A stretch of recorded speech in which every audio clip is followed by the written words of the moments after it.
Welcome to Hope Restored, where we share devotionals that inspire faith and reflection. Each message is drawn from Scripture, inviting us to see with new eyes and walk closer with Christ. May these words bless your journey today. Jesus heals a man born blind. John 9, 1-12. As he went along, he saw a man blind from birth. His disciples asked him, "Rabbi, who sinned, this man or his parents, that he was born blind?" "Neither this man nor his parents sinned," said Jesus, "but this happened so that the works of God might be displayed in him. As long as it is day, we must do the works of him who sent me. Night is coming, when no one can work. While I am in the world, I am the light of the world." After saying this, he spit on the ground, made some mud with the saliva, and put it on the man's eyes. "Go," he told him, "wash in the pool of Siloam." This word means sent. So the man went and washed, and came home seeing. His neighbors and those who had formerly seen him begging asked, "Isn't this the same man who used to sit and beg?" Some claimed that he was. Others said, "No, he only looks like him." But he himself insisted, "I am the man." "How then were your eyes opened?" they asked. He replied, "The man they called Jesus made some mud and put it on my eyes. He told me to go to Siloam and wash. So I went and washed, and then I could see." "Where is this man?" they asked him. "I don't know," he said.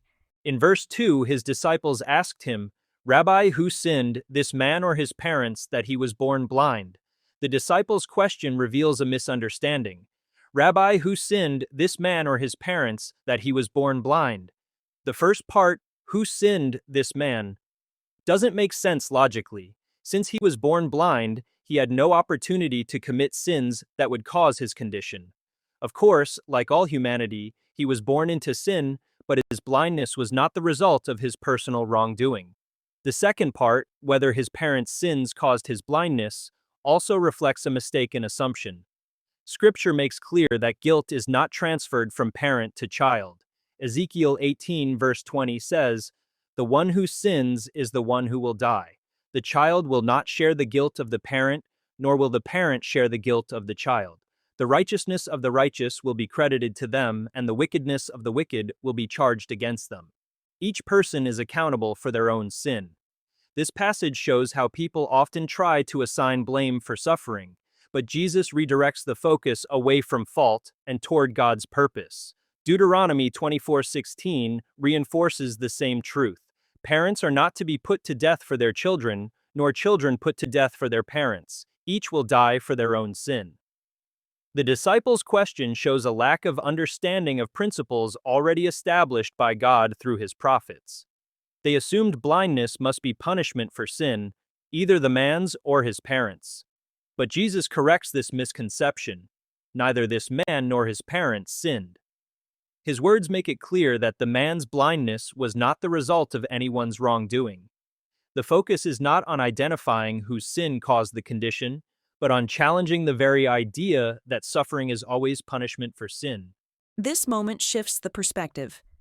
Instead of seeing blindness as divine retribution, Jesus reveals it as an opportunity for God's work to be displayed. The man's condition was not about guilt, but about grace. Jesus continues, "But this happened so that the works of God might be displayed in him." This does not mean that the Father deliberately inflicted blindness on the man in order to later heal him for his glory. Rather, it reveals the Father's mercy toward a man in need.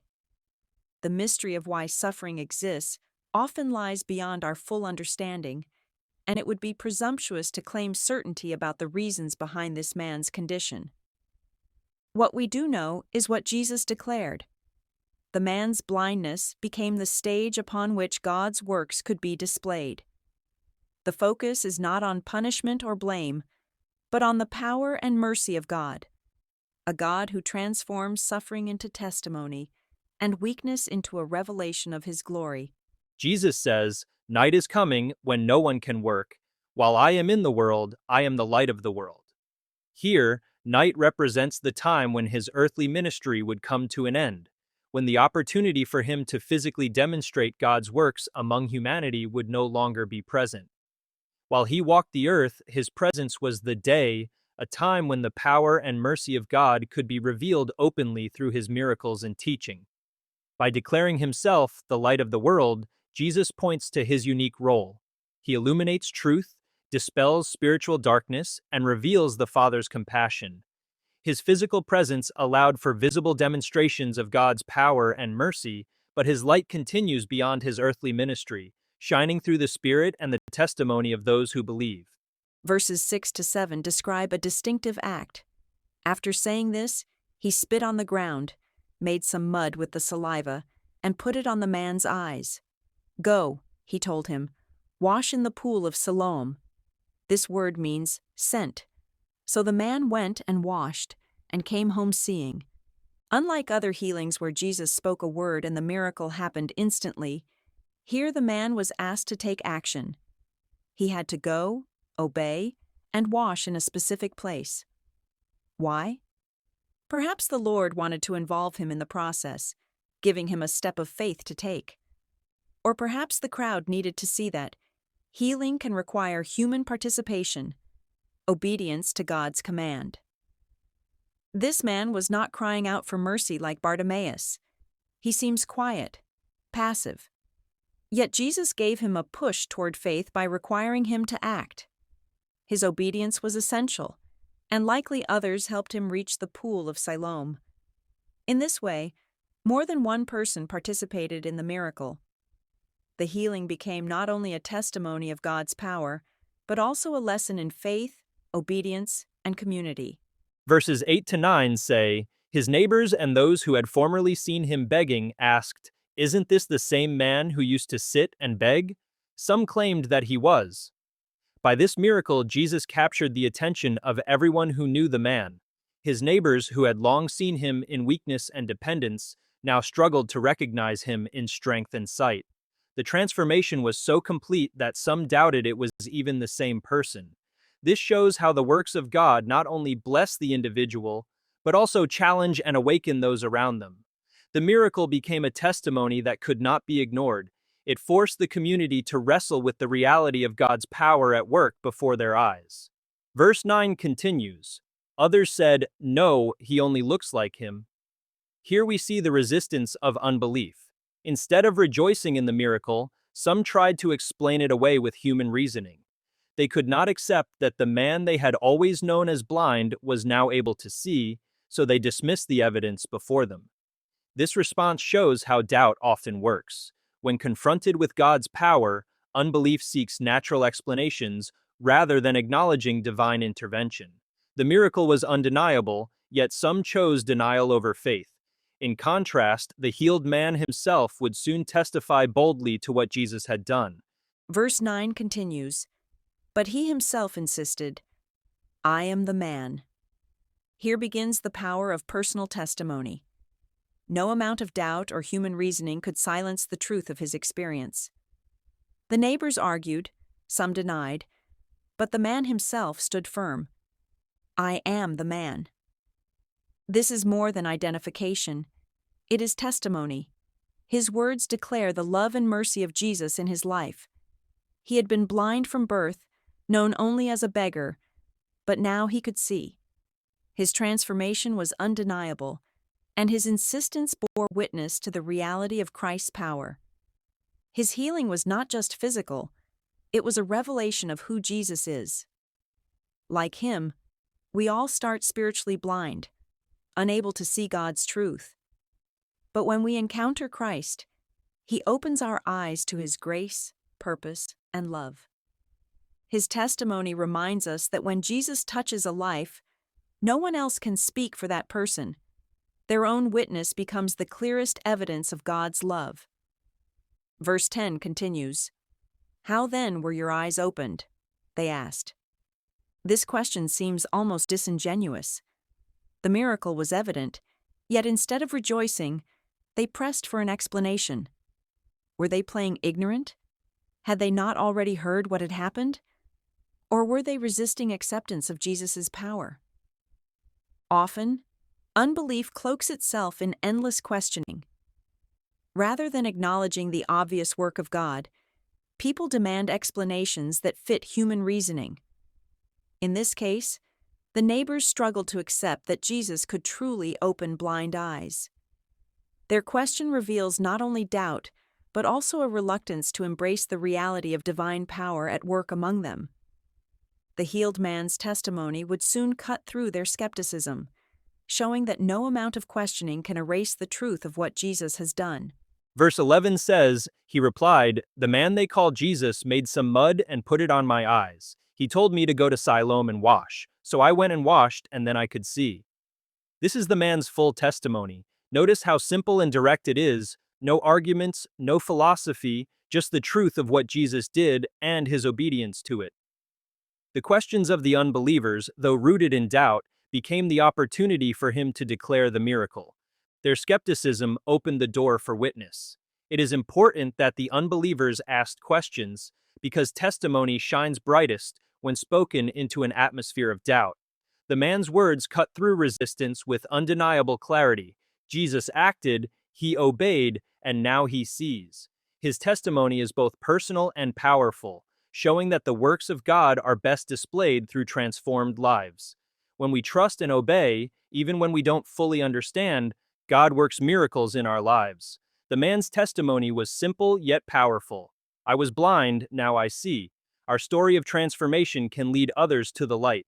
Don't underestimate the impact of sharing what Jesus has done for you. Verse 12 continues. "Where is this man?" they asked him. "I don't know," he said. Notice how the unbelievers referred to Jesus only as the man. They could not yet recognize him as the Messiah, the Son of God, or even as a prophet. Their words reveal a distance between themselves and the truth. They saw only a human figure, not the divine power behind the miracle.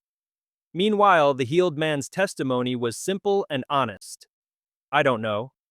He did not pretend to have all the answers, but he spoke truthfully about what Jesus had done for him.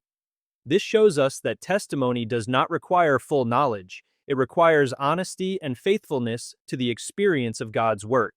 A summarized spiritual application of John 9:1-12, where Jesus heals the man born blind, can be seen in several profound ways. From blame to grace. The disciples wanted to assign fault, but Jesus shifted the focus to God's mercy. Application: we can stop asking, "Who's to blame?"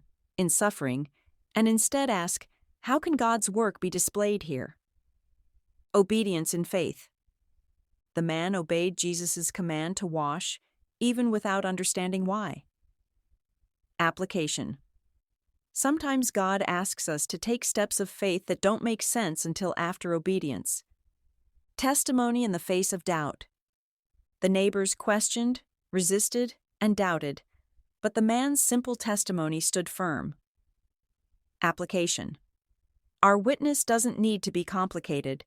It just needs to be honest about what Jesus has done in our lives. Seeing beyond the physical. The miracle was not only about restoring sight, but also about opening spiritual vision. Application: we can pray for God to open our eyes to see His purposes, even in situations that feel confusing or painful.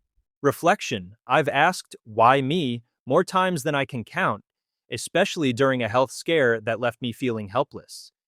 Reading this story reminded me that my pain wasn't punishment, it was a place for God's glory to show up. The healing process wasn't instant for the blind man: mud, washing, obedience. In my own journey, it was small steps of trust that brought breakthrough. Looking back, I see how God used that season to deepen my faith and give me a testimony that I will share in another episode. Call. If you're in a hard place wondering what God is doing, take heart. He sees you. Your story isn't over, and your struggle can become a stage for His power. Trust Him, even when the process feels messy. Reflection questions. 1. Why do you think Jesus used mud and water instead of healing instantly? How can we glorify God in our struggles? What does obedience look like in your life right now? 4. Where do I need Jesus to open my spiritual eyes today? How can I share my testimony this week in a simple, authentic way? Prayer. Lord Jesus, thank you for opening my eyes to your truth. Help me to walk in obedience and trust you, even when I don't see the full picture. Use my life as a testimony of your grace so others may come to know you. Amen. Thank you for joining us for today's devotional. May the Word of God continue to guide and strengthen you. If this message blessed you, we invite you to share it and join us again for the next devotional. If you feel comfortable, you're welcome to send your prayer request to hoperestoredchannel@gmail.com.